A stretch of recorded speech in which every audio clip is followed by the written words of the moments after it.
Continuamos compartiendo con el embajador de Costa Rica en Guatemala, el licenciado Emilio Arias, con quien hoy nos hemos sentado para hacer esta entrevista. Nos reunimos para compartir con todos ustedes y llevarnos una visión de qué piensa Costa Rica de Centroamérica y qué piensa Centroamérica, cómo nos ve a nosotros los costarricenses.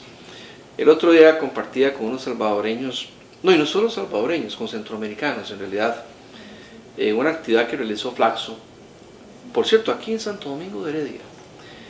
Y nos decían de que ellos nos ven a nosotros como casi que la pomada canaria en Centroamérica. Nos ven como la capital de Centroamérica, el sueño centroamericano.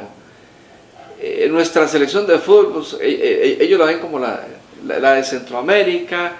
La democracia de Costa Rica es como un ícono a seguir, ¿verdad? Un referente. Nuestro modelo económico, que ahora está en crisis, pero el ser un país de renta media, ellos lo veían como una ilusión que les daba la confianza en que sí se podía también en sus naciones. Y hubo algo que por ahí un salvadoreño me dijo, vaya, y ustedes deberían de ayudarnos a nosotros, ayudarnos, sobre todo en el campo educativo. Nosotros ocupamos mucho de ese desarrollo educativo que ustedes tienen, de tantas universidades públicas, privadas, escuelas y colegios, que de repente hasta desperdician, porque aquí, a pesar de tanta escuela y tanto colegio, tanto maestro y tanto profesor, vaya, la escolaridad promedio de las 2/3 partes de la población es 8 años. Este hombre me hizo reflexionar, me puso a pensar y me sentí un poco incómodo como costarricense y como centroamericano. Y lo que más me llegó fue cuando al final nos dijo, se despidió de nosotros, de Anita y de mí, y nos dijo, recuerden que Centroamérica es una. Somos un solo pueblo, una sola nación. Embajador, ¿qué piensa usted de estas ilusiones y de estos sueños? En este caso, un grupo de líderes que se trajeron a Costa Rica, y en aquel entonces para compartir con el presidente Luis Guillermo Solís, y analizar un poco la realidad de las minorías en Centroamérica. ¿Cómo podríamos de verdad soñar con una mayor integración centroamericana, ya no solo en el campo comercial, sino en otras áreas, donde sintamos que este es un solo pueblo y un solo país? Bueno, sin duda alguna el tema de integración es un reto para la región centroamericana y para muchas regiones del mundo, ¿verdad? Es claro que entre más fuertes somos, entre más trabajamos en equipo, mucho mejores resultados vamos a tener. Prueba de eso lo que sucedió, como bien lo explicó usted, en el tema de la Comunidad Económica Europea, las características que a partir de la creación de la misma se desarrollaron y el poder que adquirieron a nivel internacional en el Concierto de las Naciones como un todo, obviamente es muchísimo más significativo porque hay un impacto grupal versus un impacto individual en las relaciones comerciales, internacionales, políticas, mucho más allá. Además de que permite que zonas que tienen características similares aprovechen los conocimientos de unas y otras, aprovechen la bonanza de unas con otras, y también obliga a que si somos parte de una cofradía, si somos parte de un grupo, apostemos porque el grupo esté bien, porque en el tanto alguien del grupo esté mal, estamos mal todos. Y eso en las relaciones internacionales y en cualquier tipo de relación siempre va a ser así. En el caso de Centroamérica, recordemos que Centroamérica a nivel democrático, la consolidación de las democracias en Centroamérica es reciente. Entonces tenemos algunos países con democracias todavía jóvenes.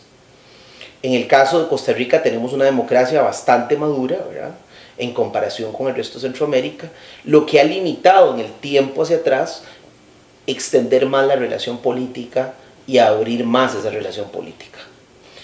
Recordamos también que en materia de migratoria tenemos retos distintos. El Triángulo Norte tiene retos distintos a Costa Rica, por ejemplo.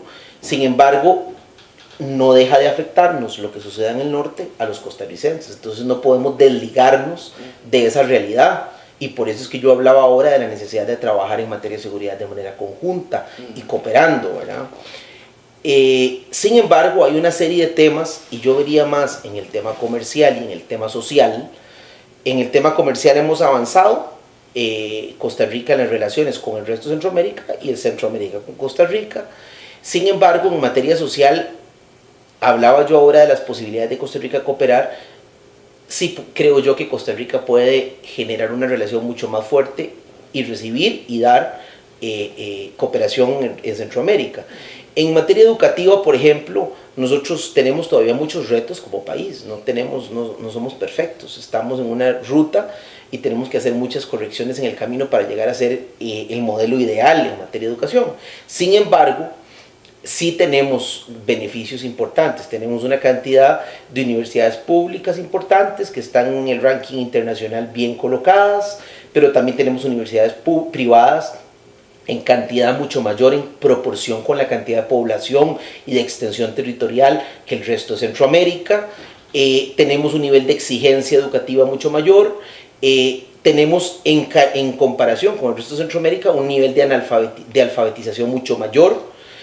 Tenemos una población que, si bien vos decías ahora, 8 años como promedio de acceso a la educación pública, sin embargo, eso comparado con el resto de Centroamérica, todavía hay un largo terreno caminado por Costa Rica en relación con la región. Sin embargo, tenemos que pensar, como lo decía ahora, que las decisiones políticas a lo interno de Costa Rica no pueden ser como que si nosotros somos como lo somos, una patria totalmente independiente, pero tenemos que verlas en reflejo a nuestro entorno. Entonces, en el tanto, por ejemplo, nosotros apostemos en estas comisiones creadas por la integración centroamericana, más en estandarizar modelos, muchísimo mayores beneficios vamos a tener. Por ejemplo, ¿por qué Costa Rica, si tiene conocimiento en materia educativa, en materia de infraestructura, cómo hemos trabajado con cooperación internacional, con apoyo de créditos internacionales para generar infraestructura de calidad? Todavía tenemos muchos retos, pero tenemos grandes cosas que se han hecho. ¿Por qué no podemos nosotros aportarle a Centroamérica? ¿Y por qué no podríamos empezar a apostar porque todos seamos igualiticos en cuanto a nuestra currícula educativa, pero por qué no ponemos mínimos? Y empezamos a trabajar con mínimos de calidad que nos permitan tener una región con un desarrollo educativo estandarizado al menos en los mínimos de calidad. Cada país podrá tener sus avances, pero que tengamos mínimos de calidad. Luego también en materia de infraestructura hay retos muy grandes. A veces uno se imagina, por ejemplo, en el caso de Costa Rica, la construcción de los muelles. Ahora estamos con el tema de APM Terminals, se está hablando de construir un atracadero para turismo en Golfito. Es decir, hay una serie de proyectos en materia de construcción de aeropuertos regionales. Nosotros solo tenemos Liberia ahorita y el Juan Santa María, y tenemos en las regiones retos todavía en materia de aeropuertos. Bueno, en infraestructura, la Interamericana que cruza la región, bueno, hay una serie de retos de por qué no aprovechamos en conjunto como región esa infraestructura en materia de puertos, en materia de aeropuertos, en materia de construcción de infraestructura, cómo ligamos esa infraestructura. Si tenemos una carretera que va a enlazarse en determinado momento con un país, coordinemos y hablemos con este país para que pueda ser un puente entre varios países y no solamente me beneficie a mí como patria independiente. En materia de seguridad, insisto, es mucho lo que hay que hacer porque el conflicto internacional ha crecido y nosotros no podemos ser como la patria independiente que nos monitoreamos nosotros al interno y tenemos política pública solamente para nosotros, sino que tenemos que coordinar con el resto de países y también aprovechar de la experiencia que muchos tienen, que en eso sí han avanzado bastante un país como por ejemplo como Guatemala. Yo creo que la integración debe de ir en ese nivel. La integración tiene estándares y tiene niveles. Creo yo que en estas materias podemos avanzar fuertemente.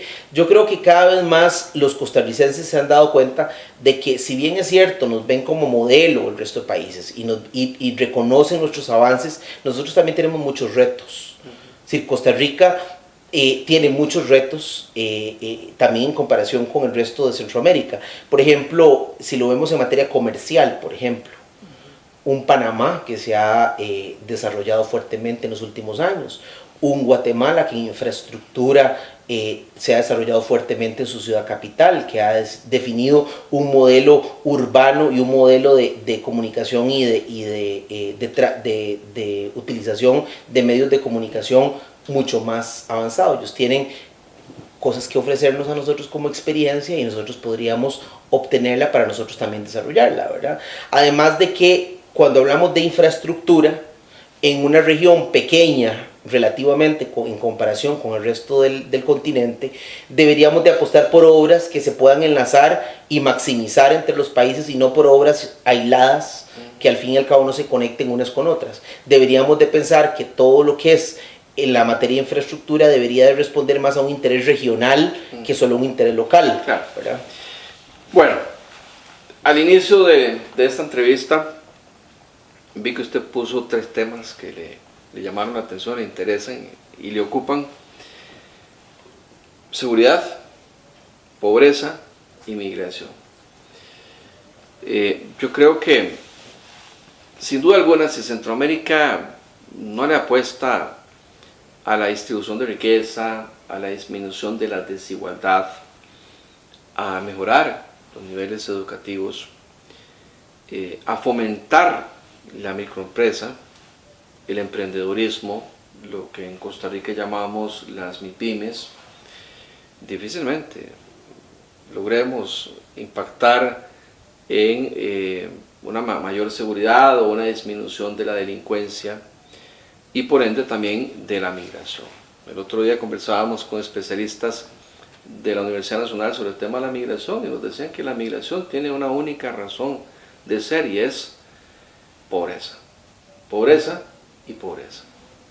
Y que la única forma de disminuir esa migración es generar educación, dar educación pública y crear oportunidades para que el ciudadano se sienta incluido dentro del modelo social y económico de su país y que conciba como suyo a su país y que no se sienta un extranjero o algo peor que un extranjero, alguien que está ahí y que nada tiene que hacer en ese lugar por lo que tenga que marcharse eventualmente.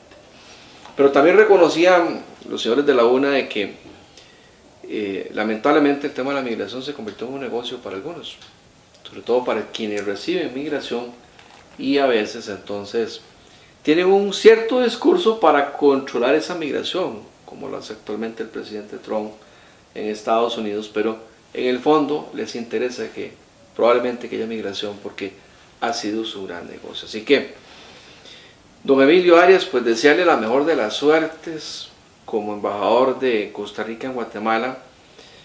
Va usted a un país que pertenece a ese triángulo norte, creo que es el país de mayor influencia en ese triángulo, de mayor importancia por su historia, por su tamaño, por su ubicación geográfica a la par de México y por su población. Y me parece que pues hay retos interesantes con los que se podría soñar, entre ellos, bueno, pues fortalecer esas relaciones económicas entre Guatemala y Costa Rica e intentar, bueno, pues buscar algún tipo de solución centroamericana a esa problemática social y de inseguridad que desde hace rato nos acongoja en Centroamérica y que nos afecta a todos, porque la migración o nos perjudica o nos afecta a todos y la inseguridad también, en eso coincidimos contigo. Tal vez en esta Navidad y con este hermoso árbol a la par, ¿verdad? Un mensaje final para los costarricenses, las costarricenses y también para los guatemaltecos, siempre pues con la mejor ilusión de uno de los mejores ministros que tuvo el gobierno, de don Luis Guillermo Solís, herediano de corazón, domingueño, y un buen amigo nuestro, ¿verdad?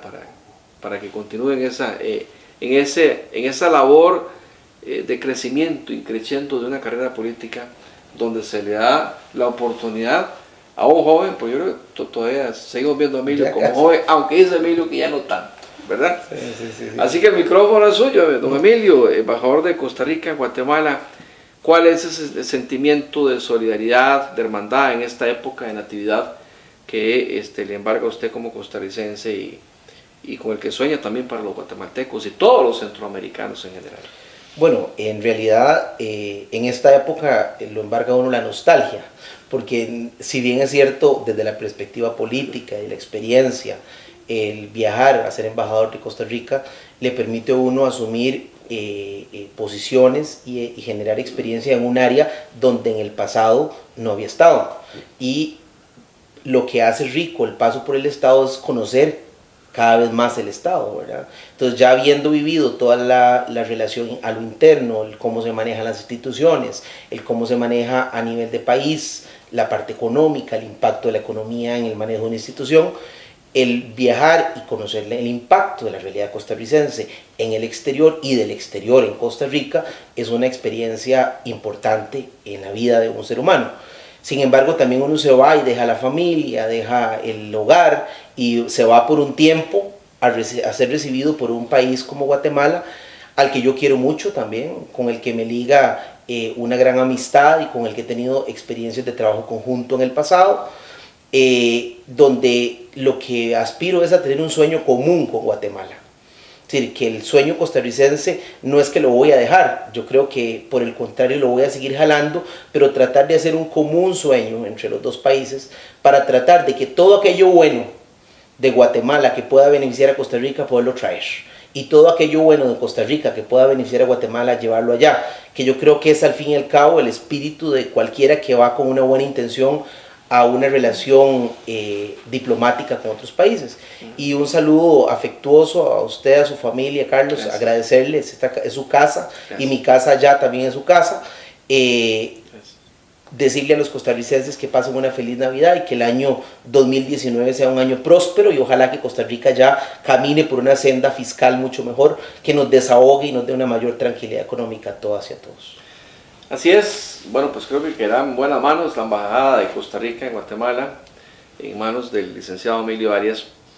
Yo cierro esta entrevista con aquel sueño martiano de José Martí, cuando hablaba de que Hispanoamérica era una sola, debería ser una sola. Yo creo que tenemos que aprender como latinoamericanos, no solo como hispanoamericanos, sino como latinoamericanos, incluyo a Brasil, a integrarnos más, a convertirnos en un solo pueblo, en una sola nación y en una gran potencia económica, social, cultural, que en realidad somos, pero que todavía estamos un poquito dispersos en pleno siglo XXI. Gracias, don Emilio. Muchas gracias. Un gusto, un placer. Gracias a ustedes por su compañía. Recuerden que hay repetición el próximo sábado y domingo también a las 5 de la tarde en su canal de TV Plus. Que tengan una feliz noche. Todos piensan que estoy bien, pero yo no me siento así. Tengo ganas de llorar y no quiero hablar. Duermo mucho. Y yo no duermo nada. No tengo hambre, siempre estoy enojado. Cambié lo que me gusta por otras cosas que me hacen daño. A veces pienso que es mejor no vivir. Preguntarme sin miedo si he pensado en quitarme la vida puede hacer la diferencia. Hablar es necesario. Prevengamos el suicidio. El Parque Nacional Volcán Poás abre sus puertas nuevamente, ahora con un moderno sistema de reservas. Ingrese al sitio www.sinac.go.cr y haga clic en Compras y Reservas en línea. Luego de crear su usuario, ingrese la información requerida. Al completarla y finalizar el proceso, recibirá en su correo electrónico la confirmación y un número de reserva que debe presentar a la entrada del parque. El derecho del parqueo se cancelará una vez llegue. Que disfrute su visita. En Costa Rica cada año se dejan de percibir más de 57,000 millones de colones por contrabando de cigarrillos, licores y cervezas. Con ese dinero se podrían construir más de 380 centros educativos como el de la comunidad de karate en la península de Osa, para el beneficio de más de 40,000 niños de zonas rurales. Mejorar la calidad de vida de las familias de los territorios rurales está en sus manos. No compre ni consuma productos de contrabando. Denuncia la línea confidencial 2539-6800 y en la página Denuncia Ya del Ministerio de Hacienda. El contrabando nos perjudica a todos. Un mensaje del Instituto de Desarrollo Rural, el Ministerio de Hacienda y la Cámara de Comercio de Costa Rica. ¿Has pensado en el impacto que puede tener una pequeña decisión? En nuestro país se consumen diariamente 1,7 millones de botellas plásticas y 5 millones de bolsas plásticas. La mayor parte de esto termina en entornos naturales. Para el 2021, Costa Rica asumió el compromiso de ser una zona libre de plásticos de un solo uso. Necesitamos que te comprometas vos también. Rechazá, reducí y sustituí los plásticos de un solo uso. Visita zonalibredeplástico.org. Hemos llegado al final de un encuentro más con la realidad de nuestro país, en compañía de los periodistas Carlos Garro, Ana Vega y sus invitados. Su cita es todos los jueves de 6 de la tarde a 7 de la noche por su canal, Canal 54 y la 1360 AM, en este espacio informativo donde su opinión vale. Te esperamos. Buenas noches.